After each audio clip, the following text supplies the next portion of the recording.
اسنا عشری کی پاکیزگی، عیب سے مبرہ ہونا. عزیزان گرامی اس کا جواب دیا ہے اور ان کی ایک ایک بات کا جواب اس کتاب میں لکھا ہے. اور چونکہ تحفہ اثنا عشریہ کا جواب دیا تھا شہید رابع نے، لہٰذا ان کو شہید کر دیا گیا اور ان کا مزار آج زیارتگاہ بنا ہوا دہلی میں. عزیزان گرامی تو تحفہ اثنا عشریہ محدث دہلوی کی، شاہ عبدالعزیز دہلوی کی وہ کتاب ہے جو ہمارے خلاف لکھی گئی. لیکن انہوں نے ایک اور کتاب لکھی ہے جی، سر الشہادتین. سر الشہادتین جو ان کی کتاب ہے نا، وہ امام حسن اور امام حسین کے بارے میں لکھی ہے. اور امام حسن اور امام حسین کی تعریف کرتے ہوئے جملہ وہ کہتے ہیں، بہت عظیم گوشہ حوالے کرنا چاہ رہا ہوں. وہ یہ کہتے ہیں سر الشہادتین، سر یعنی راز، سیکریٹ. کہتے ہیں دو شہادتوں کا راز کیا ہے وہ ہم بیان کرتے ہیں. اور حسن اور حسین کی شہادتوں کے راز کو اپنی کتاب میں بیان کیا ہے سر الشہادتین میں. اور سر الشہادتین میں حسن اور حسین کی شہادت کے راز کو بیان کرتے کرتے یہاں تک لکھ جاتے ہیں کہ ہمارے نبی وہ نبی ہیں جن کو گزشتہ، توجہ چاہ رہا ہوں، جن کو گزشتہ زمانے کے سارے نبیوں میں جو جو فضیلتیں پائی جاتی تھیں وہ ساری فضیلتیں عطا کی گئی ہیں. 1.25 لاکھ نبیوں میں جتنے کمالات تھے وہ سارے کمالات بدرجہ اتم جس نبی میں پائے جاتے ہیں وہ ہمارے نبی ہیں. ان سارے نبیوں سے زیادہ کمال ہمارے نبی کو حاصل تھا. عزیزان گرامی اگر صبر تھا ایوب کے پاس تو ہمارے نبی کا صبر اس سے بہتر تھا. اگر تقوی تھا جناب نوح کے پاس تو ہمارے نبی کا تقوی اس سے بہتر تھا. جتنے کمالات تھے، علم تھا آدم کے پاس تو نبی کے پاس اس سے بہتر تھا. انہوں نے کہا گزشتہ نبیوں کو جتنی فضیلتیں اللہ نے دی ہیں وہ ساری فضیلت ہمارے نبی میں پائی جاتی تھی اور بہتر طریقے سے.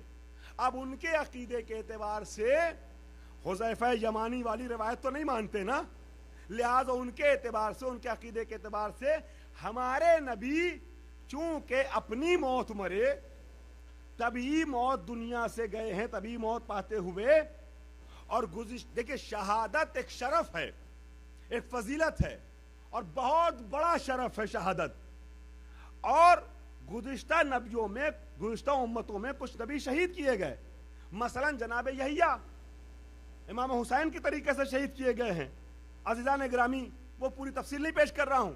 تو گزشتہ قوموں میں جناب یحییٰ کی شہادت امام حسین کی شہادت سے مشابہ تھی، ویسی نہیں تھی اس مرتبے کے لحاظ سے، مگر مشابہ تھی. جو واقعات ان کے ساتھ ہوئے وہ تفصیل نہیں پیش کر رہا ہوں، تفسیر اٹھا کے پھر دیکھیے گا. تو گزشتہ قوموں میں ہمیں صرف یہ ثابت کرنا تھا کہ گزشتہ قوموں میں کچھ انبیاء شہید کیے گئے. انبیاء بنی اسرائیل بہت بڑی تعداد میں مارے گئے، شہید کیے گئے.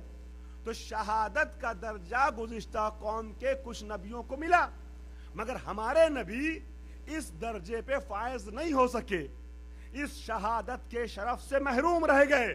توجہ چاہ رہا ہوں، میرا مجمع میرے ساتھ آنے لگا. چونکہ اس شرف شہادت سے نبی محروم ہو گئے، اور شہادت کے دو ذریعے ہیں، ایک جہری شہادت اور ایک اخفاتی شہادت. جہری شہادت تلوار کی ہوتی ہے اور اخفاتی شہادت زہر کی ہوتی ہے. لہذا آیہ مباہلہ کی بنیاد پر اللہ نے نبی کو 2 بیٹے دیے. ایک کا نام حسن ہے، دوسرے کا نام حسین ہے. ایک کو زہر سے شہادت ملی، ایک کو تلوار سے شہادت ملی. حسن اور حسین کی شہادت اصل میں حسنین کی شہادت نہیں ہے، بلکہ یہ نبی کی شہادت ہے، نبی کی شہادت ہے. اور اب وہ تحریر کرتے ہیں کہ محشر میں جب نبی آئیں گے تو نبی کے سر پر دوہرا دوہرا تاج شہادت ہوگا. ایک تاج افتخار حسن کی شہادت کی وجہ سے ملا ہوگا، دوسرا تاج افتخار حسین کی شہادت کی وجہ سے ہوگا. اور نبی محشر میں اپنے جس شرف کی وجہ سے سارے انبیاء پہ مباحثت کریں گے وہ شرف شہادت حسنین ہے. بڑی اچھی بات انہوں نے کہی، ہم مانتے ہیں کہ یہ حسن اور حسین کی شہادت نہیں ہے، اصل میں حسنین کی شہادت جو ہے وہ نبی کی شہادت ہے. میں کہوں گا شاہ صاحب، توجہ، شاہ صاحب آپ سکے کا صرف ایک رخ دیکھتے ہیں،